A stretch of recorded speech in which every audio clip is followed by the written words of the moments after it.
Hello friends, मैं रानी कुमारी आप सभी का स्वागत करती हूँ। हम लोग पढ़ रहे हैं Indian polity book M Laxmikanth की। इस बुक में हम लोग पढ़ रहे हैं union and its territory chapter 5। Friends, chapter 5 के पहले भी मैंने चैप्टर 1, चैप्टर 2, चैप्टर 3, चैप्टर 4 की वीडियो बना रखी हूँ। फ्रेंड्स, अगर आपने उस वीडियो को नहीं देखा है तो मेरे चैनल को सब्सक्राइब करके मेरे चैनल में जाके आप उस वीडियो को देख सकते हैं। चैप्टर 5 की भी वीडियो मैंने 1-2 पहले बना रखी हूँ, जिसमें मैंने यूनियन ऑफ स्टेट के बारे में पढ़ाई थी। फ्रेंड्स, मैंने इसको कंप्लीट नहीं किया था, तो आज हम लोग यूनियन ऑफ स्टेट को कंप्लीट करने वाले हैं। तो इसमें हम लोग आज से स्टार्ट करेंगे। Notably the territory of India is a wider expression than the union of India से आज हम लोग स्टार्ट करेंगे। तो चलिए हम लोग इसमें देख लेते हैं क्या है। तो फ्रेंड्स, इसमें है क्या कि एक इम्पोर्टेंट डिफ्रेंशिएशन हमको देखना है कि एक टर्मोलॉजी होती है टेरिटरी ऑफ इंडिया, एक टर्मिनोलॉजी होती है यूनियन ऑफ इंडिया। इन दोनों में क्या फ़र्क है? देखिए friends, union of India territory of India से छोटा है। यूनियन ऑफ इंडिया में केवल स्टेट आते हैं। टेरिटरी ऑफ इंडिया में हमारे स्टेट्स, हमारे यूनियन टेरिटरी और बाकी वो सारी टेरिटरी आती है जिनको आगे आने वाले समय में सरकार अपने में शामिल कर सकती है। तो फ्रेंड्स, मान लीजिए कल की डेट में हमारी इकोनॉमिक पावर बहुत बड़ी हो जाती है, बहुत बड़ी हमारी इकोनॉमिक पावर हो जाती है। आज से 20-25 साल बाद हम लोग इतने ज़्यादा ताकतवर हो जाते हैं इकोनॉमिक के मामले में कि हमारा दबदबा पूरी दुनिया में हो जाए, तो हम उसको आने वाले समय में उस टेरिटरी को खरीद सकते हैं। तो यूनियन ऑफ इंडिया में केवल स्टेट को क्यों जोड़ा गया है? यूनियन ऑफ इंडिया में केवल स्टेट को क्यों जोड़ा गया है? हमने यूनियन टेरिटरी को क्यों नहीं जोड़ा? टेरिटरी ऑफ इंडिया में वो आपको स्टेट भी दिख रहे हैं, यूनियन टेरिटरी भी दिख रही है, कोई और टेरिटरी मिला दिया जाए वो भी दिख रही है। यूनियन ऑफ इंडिया में केवल स्टेट दिख रहे हैं, इसलिए यूनियन ऑफ इंडिया जो शब्द है ना फ्रेंड्स, ये शब्द ये दिखा रहा है कि बहुत अलग अलग रीजन को मिलके एक कंट्री बनाई गई है और उन अलग अलग रीजन को अपने एडमिनिस्ट्रेशन में थोड़ी आज़ादी दी जाएगी। इसी में यूनियन ऑफ इंडिया में केवल स्टेट आते हैं। टेरिटरी ऑफ इंडिया में यूनियन टेरिटरी को क्यों जोड़ा गया? क्योंकि यूनियन टेरिटरी वो जगह है वो जो पूरी की पूरी सेंट्रल गवर्नमेंट के हिसाब से चलेगी।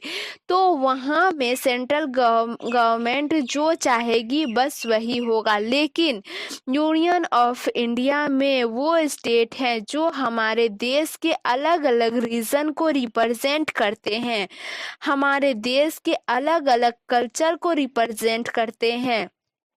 उनकी एडमिनिस्ट्रेटिव कन्वीनियंस के लिए उनको कुछ हक देने की ज़रूरत है, तो स्टेट लिस्ट लेके आई गई हमारे संविधान में। इसलिए यूनियन ऑफ इंडिया में केवल स्टेट को जोड़ा गया है और टेरिटरी ऑफ इंडिया में केवल स्टेट, यूनियन टेरिटरी और बाकी टेरिटरी को जोड़ा गया है।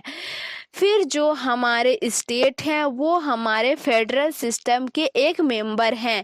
फेडरल सिस्टम मतलब कि जो नीचे के लेवल पे एंटिटीज हैं वो सेल्फ रूल के लिए उनको कुछ ताकतें दी जाए, कुछ नियम कानून बनाया जाए कि वो अपनी एडमिनिस्ट्रेशन अपने हिसाब से कर सके। ओके, तो ये डिस्ट्रीब्यूशन ऑफ पावर हुआ। हमारी कॉन्स्टिट्यूशन इसके आगे भी बहुत बात करेंगे। इंडिया एक सोवरेन स्टेट है, तो इंडिया सोवरेन स्टेट है तो इंडिया किसी भी समय किसी फॉरेन टेरिटरी को एक्वायर कर सकता है। अब वो फॉरेन टेरिटरी को एक ट्रीटी के थ्रू एक्वायर कर, चाहे वो फॉरेन टेरिटरी को खरीद ले, किसी और से।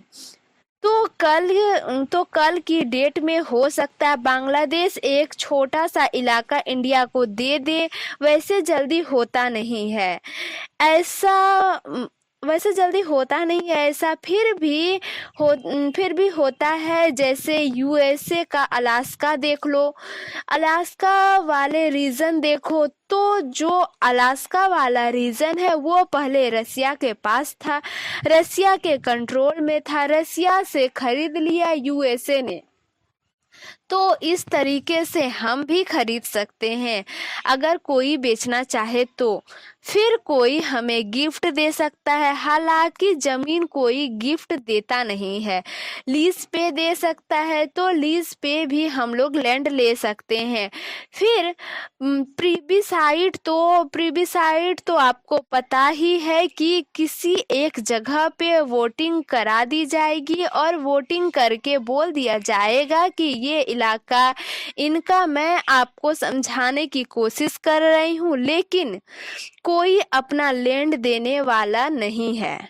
लैंड के वजह से तो लड़ाई हो रही है, बहुत सारे लोग मर रहे हैं। फिर बहुत सारे लोग मर रहे हैं, लड़ाई हो रही है लैंड के वजह से। इंडिया ऑक्यूपेशन भी कर सकता है किसी एक जगह पे, लेकिन इंडिया ऑब्वियस सी बात है किसी ऐसी जगह का ऑक्यूपेशन करेगा नहीं जहाँ पे कोई रिकॉग्नाइज रूलर हो, कोई पॉपुलर रूलर हो, क्योंकि उस जगह का ऑक्यूपेशन करने के लिए वार करना पड़ेगा, जबरदस्ती हथियाना पड़ेगा, एक्सप्लॉइट करना पड़ेगा, क्योंकि इंडिया की कॉन्स्टिट्यूशन एथोस के अगेंस्ट है। फिर वो जीत के सब्जुगेशन करके इंडिया किसी भी तरीके से एक्वायर कर सकता है टेरिटरी को। इंडिया ने बहुत सारी फॉरेन टेरिटरी को एक्वायर किया है, तो दादरा का नागर हवेली, फिर दामन एंड दीव, पुडुचेरी, सिक्किम, इस सब को इंडिया ने एक्वायर किया है। सिक्किम तो खुद मिलना चाहता था इंडिया में, गोवा को छीनना पड़ा, और सिक्किम खुद मिलना चाहता था, गोवा को छीनना पड़ा और पुर्तगाल से छीनना पड़ा। दमन एंड दीव, दादरा एंड नगर हवेली को पुर्तगाल से छीनना पड़ा। ओके, अब हम समझते हैं आर्टिकल 2। फ्रेंड्स, अब हम समझते हैं article 2 of the Indian constitution क्या बोलता है। आर्टिकल 2 हमारी पार्लियामेंट को यह ताकत देता है कि हमारी पार्लियामेंट यूनियन ऑफ इंडिया में किसी एक नए स्टेट को एडमिट कर सकती है, या हमारी पार्लियामेंट कोई नया स्टेट बना सकती है। तो किसी एक दूसरे स्टेट को जो कि अभी हमारे एरिया में नहीं है, उसको आर्टिकल 2 के तहत हमारे देश में मिलाया जा सकता है। तो उसको आर्टिकल 2 के तहत हमारे देश में मिलाया जा सकता है। तो ऐसी टेरिटरी जो अभी के लिए इंडिया का पार्ट नहीं है, तो उसको अगर हमारे देश में मिलना है तो किसका प्रयोग किया जाएगा, आर्टिकल 2 का। अगर उसको हमारे देश में मिलाना है जो अभी के लिए इंडिया का पार्ट नहीं है, वो टेरिटरी अगर हमारे देश में मिलती है, उसको मिलाना है, तो आर्टिकल 2 का प्रयोग किया जाएगा। आर्टिकल 3 में क्या किया जाएगा फ्रेंड्स? तो आर्टिकल 3 में फ्रेंड्स जो एडजस्टिंग स्टेट हैं यूनियन ऑफ इंडिया की, जो एडजस्टिंग यूनियन टेरिटरी है यूनियन ऑफ इंडिया की, उनकी बाउंड्री को बदला जा सकता है। ये किया जा सकता है आर्टिकल 3 में। इंटरनल रीएडजस्टमेंट जो होता है ना बाउंड्री का यूनियन ऑफ इंडिया का, वो आर्टिकल 3 के अंदर आता है। तो फ्रेंड्स, आज के लिए इतना ही, फिर हम लोग देखेंगे नेक्स्ट वीडियो में। हम लोग उसके बाद पढ़ने वाले हैं parliament's power to reorganise the states. ये हम लोग नेक्स्ट वीडियो में पढ़ने वाले हैं। तो फ्रेंड्स, आपको वीडियो कैसी लगी आप कमेंट करके ज़रूर बताएं, और अगर आपने अभी तक मेरे चैनल को सब्सक्राइब नहीं किया है तो प्लीज़ मेरे चैनल को सब्सक्राइब ज़रूर कर दे। Thanks for watching. जय हिंद।